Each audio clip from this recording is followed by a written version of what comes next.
আমরা আপনাদের কাছে একটা জিনিস জানতে চাই, যে 626 জন ক্যান্টনমেন্টে বন্দী ছিল তাদেরকে কিভাবে ভারতে পালিয়ে যেতে সহায়তা করা হয়েছে এবং তাদের পিছনে কারা রয়েছে।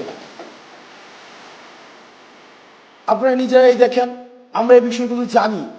এই বিষয়গুলো 5ই অগাস্ট পূর্ববর্তী পুরো সময়টা আমরা এই ঘটনার একদম সাথে আমাদের সরাসরি সম্পৃক্ততা ছিল।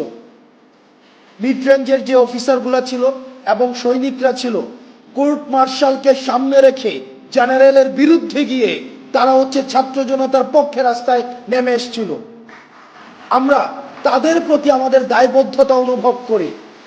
ইউনিফর্ম পরা যে অফিসাররা রয়েছে, যে সৈনিকরা রয়েছে, আমরা আপনাদের প্রতি দায়বদ্ধতা অনুভব করি।